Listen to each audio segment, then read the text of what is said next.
दोस्तों, किसी ने सच कहा है, सोच बदलिए नजरिया बदल जाएगा।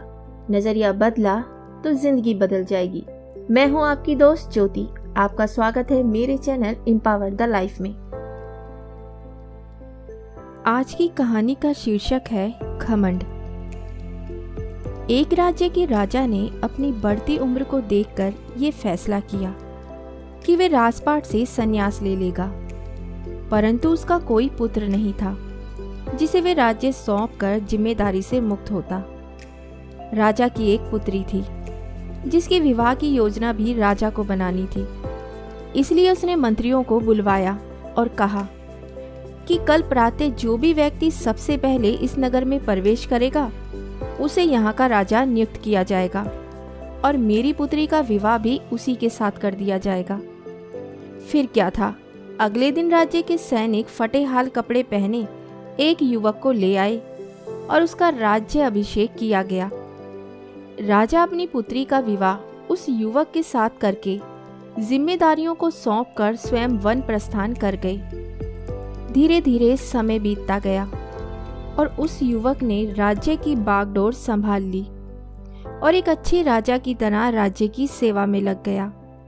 उस महल में एक छोटी सी कोठरी थी जिसकी चाबी राजा हमेशा अपने कमर में लटकाए रहता था।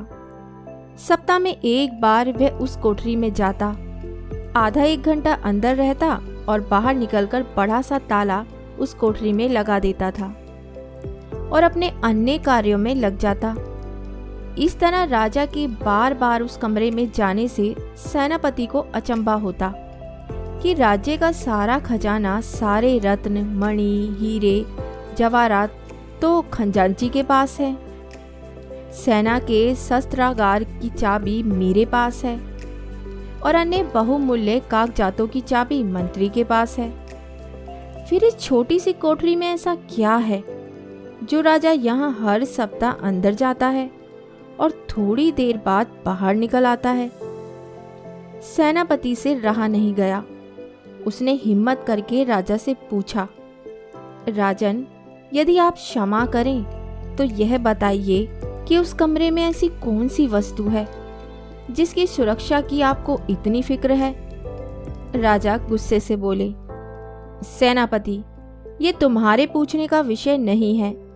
यह प्रश्न दोबारा कभी मत करना। अब तो सेनापति का शक और भी बढ़ गया।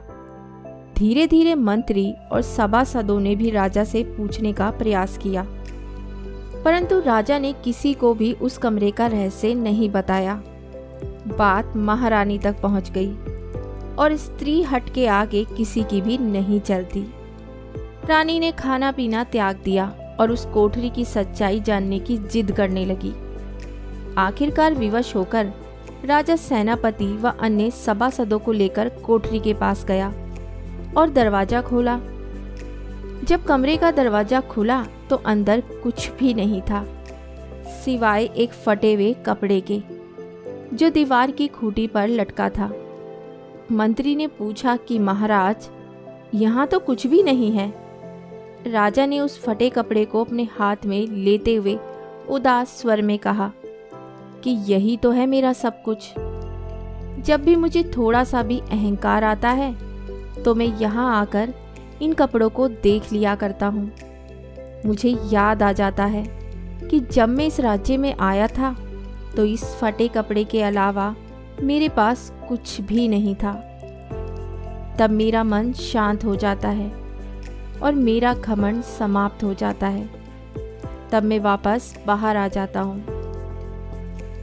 तो दोस्तों, आपको अगर जीवन में कभी भी घमंड होने लगे तो अपने पुराने वक्त को ज़रूर याद कीजिएगा। हो सकता है कि अपने पुराने बुरे वक्त को याद करने से घमंड आपको छू ना पाए, आप घमंड से दूर रह सकें। उम्मीद करती हूँ आपको कहानी पसंद आई होगी। तो बहुत जल्द मिलती हूँ एक कहानी और नई सोच के साथ। तब तक हंसते रहिए, मुस्कुराते रहिए और अपना ख्याल रखिए।